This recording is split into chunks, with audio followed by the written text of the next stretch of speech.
I hate making mistakes as much as the next person, whether it be wood carving or life in general. I found it to be true that the more I try to avoid mistakes, my creativity dries up and I'm scared to try new things. Sometimes you just have to let go and realize that we are all on a journey and no one gets points for finishing the fastest.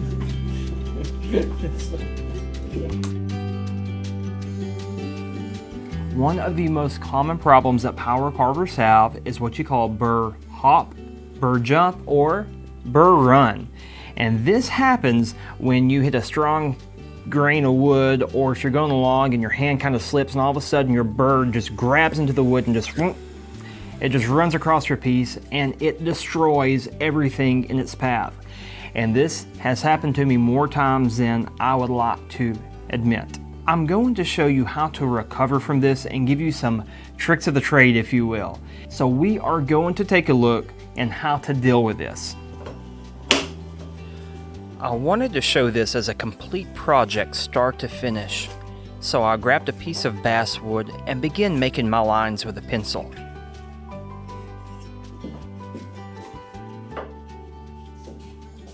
Speaking of mistakes, I put the blade in my scroll saw upside down and made a complete mess of my cut.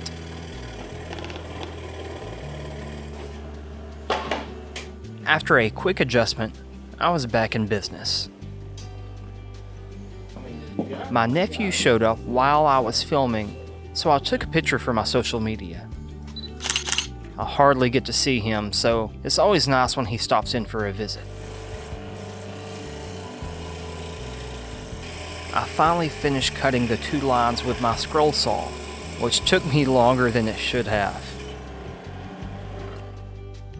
After stenciling the letters, I put a round carbide burr in my Fordham handpiece. This burr is my absolute favorite for carving letters. It was time to get to work after plugging in my dust collector.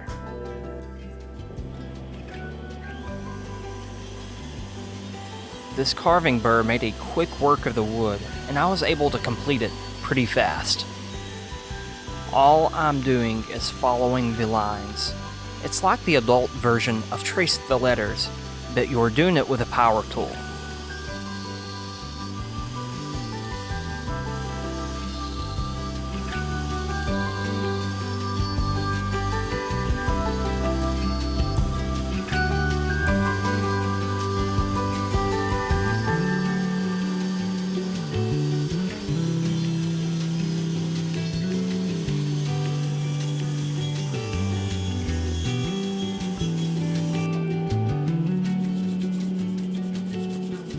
I switched to a smaller, round carbide burr to get the fine detail areas of the design.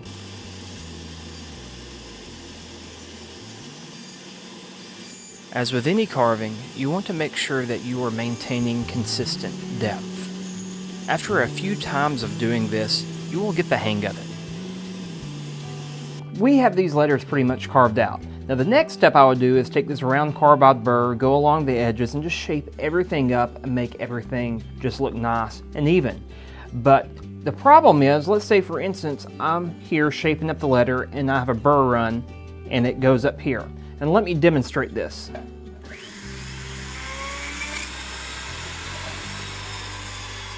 Looky there. See what just happened? Let's make it a little bit deeper just to say it was a really bad one. Man.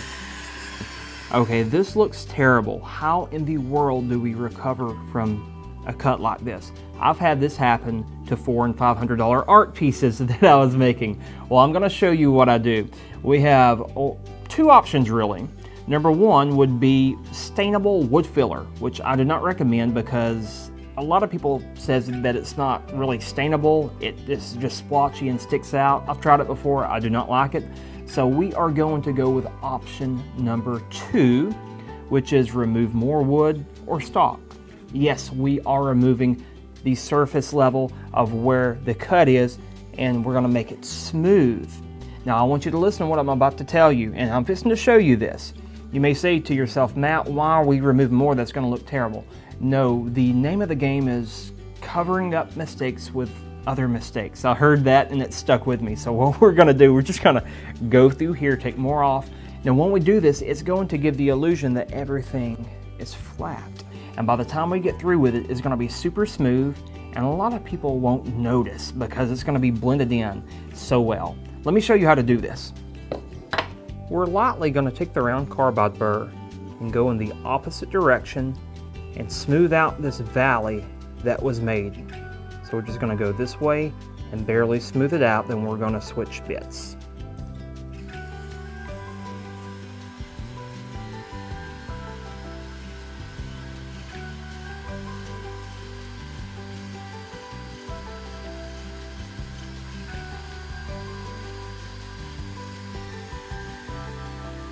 The deeper the divot, the wider the strokes I'm gonna have to make, all right? Because we want everything to be smooth.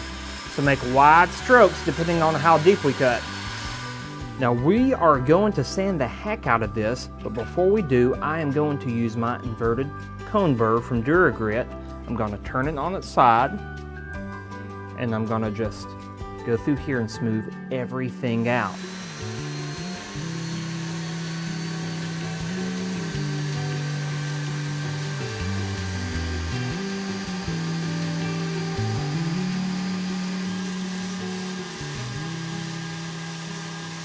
That is already looking better. You can see that I went all through here and smoothed everything out.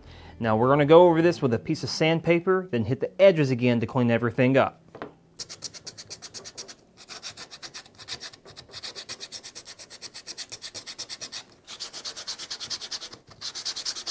I want you to see something. We sanded for 20 seconds and look what happened.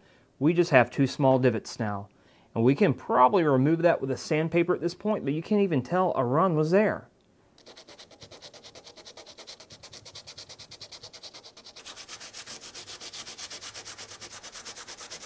Wow, look at this. Be honest, you can't even tell a run was there, could you? The trick is to sand all of the letter to flatten everything out, and it blends it right in, and you can't even tell I made a mistake, and you really can't see that this is lower depth than what this is because it all blends together so well. So we're gonna go through here and just clean up the edges and finish this piece up. I decided to do a background texture around the letters called stippling. This separates the letters that we carved from the background so that it stands out. Stippling is one of my favorite background techniques. It can be abused a lot within some types of carving, so just make sure it's the look that you're going for. I think for this piece, it's going to look great.